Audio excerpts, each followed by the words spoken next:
Hey y'all, it's Casey Hope from Pizzazz. Today we are back for another 10-minute challenge. We are doing a lot of Christmas themed things right now. If you have been watching this series, we are wanting to show you ways to use your art and your lettering to bless other people, to make things that you might normally would buy, like Christmas cards, but now you can make them and use your art to just make other people feel extra special. Don't you think it feels a little extra special when you get a hand-painted, hand-lettered Christmas card as opposed to just a store-bought one? I do. I think it's extra special. So today I'm going to show you how to do this in 10 minutes or less with very simple supplies, and I think you're going to be inspired to give it a try. Now remember, we like to give prizes, so if I do this in 10 minutes or less, you're going to get a prize.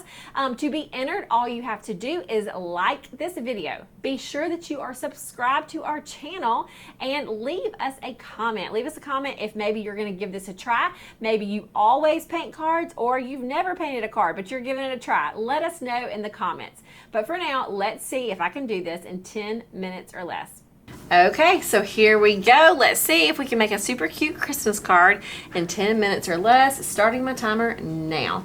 My supplies are a watercolor piece of paper folded in half. So it's going to be just a card like this, folded in half. I've got my pencil, my Sharpie, a waterproof pen. This is a Uniball waterproof pen, but any waterproof pen will work. Got my eraser, watercolors, my jar, and a paintbrush.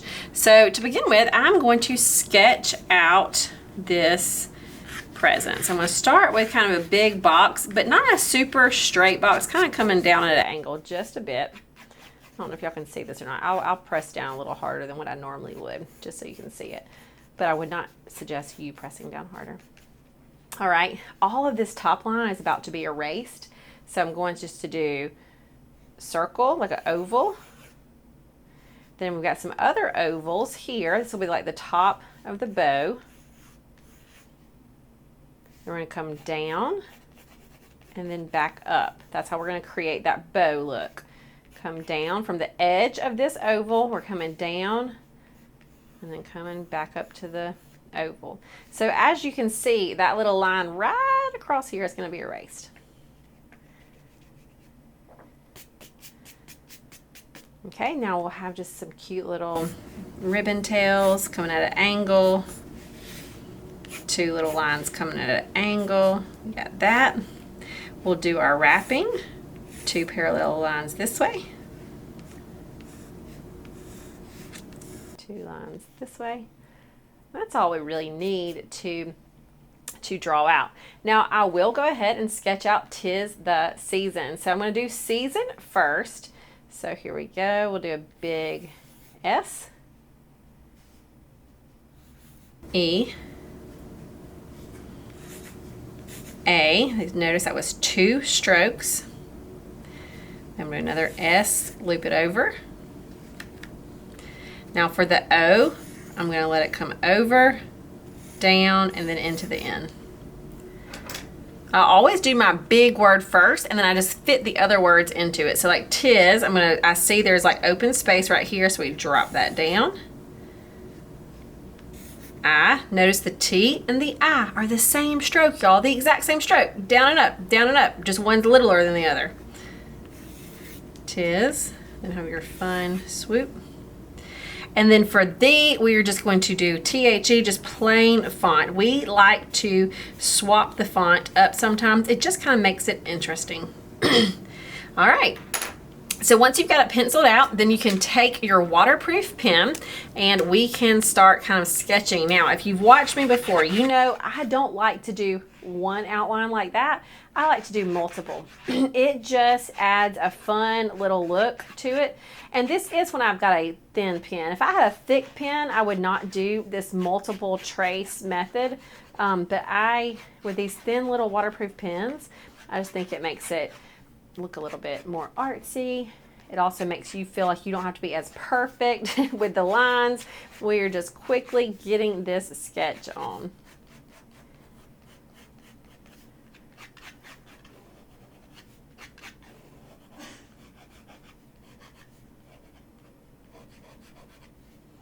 Okay, now with this pen, I'll do a little bit extra pen work here, maybe a few little lines here, just to give it a little bit more depth.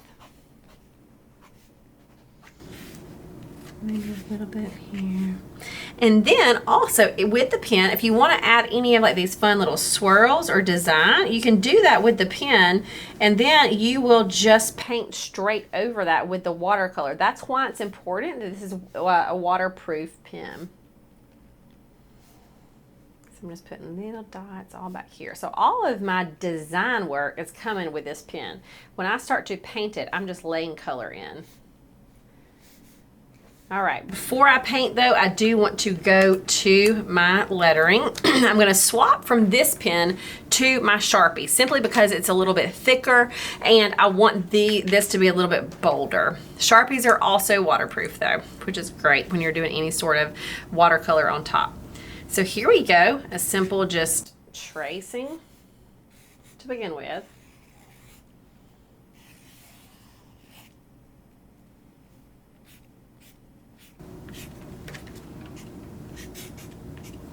And now, before I go to the bottom, I am going to come in and thicken the downstrokes just on the tiz. So I'll thicken all of this.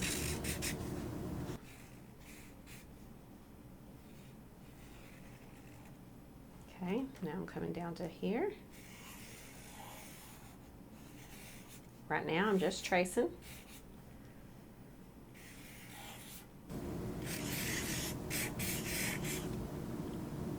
Okay, I'm going to come back and thicken. So like S's sometimes can be tricky on where you thicken. I usually kind of swap my sides. I don't know if that's the right way to do it. It just always feels good to me. So like on this, I went on the right side of this, and over here I went on the left side of it.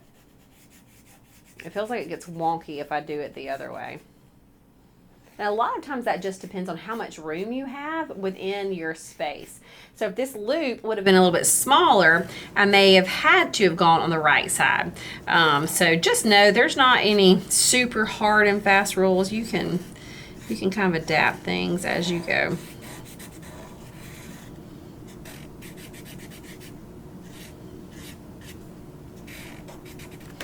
Now I probably will come in with my eraser and just erase. There's a little bit of pencil line, not a ton, but just a little bit. So before adding my watercolor, I am going to come in and just make sure nothing is smeary, first of all, which Sharpies usually should not be. But every once in a while, a pen that you don't think will smear just smears. We had that happen recently. You know, we teach local classes here at our studio, and we had a big snafu with a pen that usually does not bleed, and all of a sudden it like something broke and all the fluid from the inside started coming out. All right. All right, so we've got a good little erase.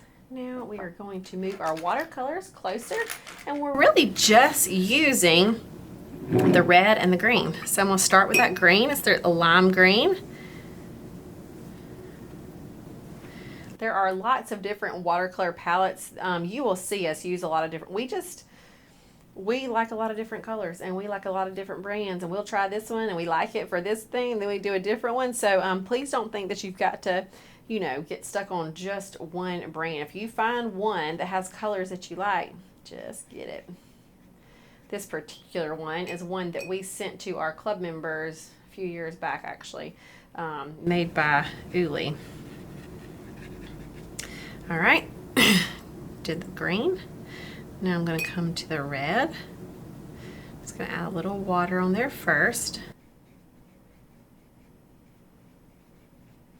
Now you do want to be careful. You don't want this red and the green to touch because they will bleed into each other. But as long as there's just a little sliver beside it, you should be fine. Notice I'm really not doing anything special with this watercolor. I'm just laying it in. I'm not doing any special technique. We are just, I'm gonna come back into where I want this to be a little bit lighter, the loops up here.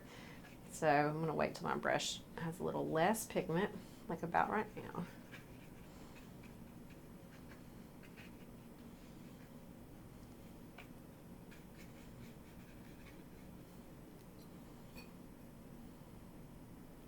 There are 2 shades of red in this particular palette, so I may even try to put a little bit more of that on there. We'll see. After I finish this, I'll see what my time is looking like.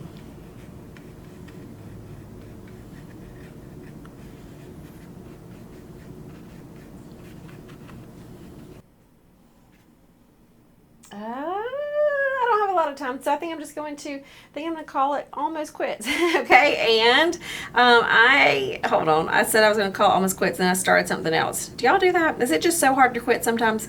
All right, so I think I am done, and there you go. All right. We did it. We did it in 10 minutes or less. We created a super special hand-lettered, hand-painted card that you can give to somebody that will just bless them. I promise you, it will bless them. You know, I get cards, birthday cards, Christmas cards, a lot of cards. Most of them go in the trash. But if they are hand-lettered, if they are hand-painted, if they have a sweet note inside that somebody took the time to think and to write and not just buy a card and give it to me, those are the ones that I keep. Those are ones that I cannot throw away, and they are extra special. And so I think this is going to be extra special to somebody this holiday season too. So since I did it in 10 minutes or less, one of you are going to win a prize. Y'all remember what to do. Just like this video, leave us a comment, and make sure you are subscribed. And if you want more ideas, if you're like, oh, I've got bitten by the bug, I just want to make more things, then check out the link in our description, because we have a PDF totally free.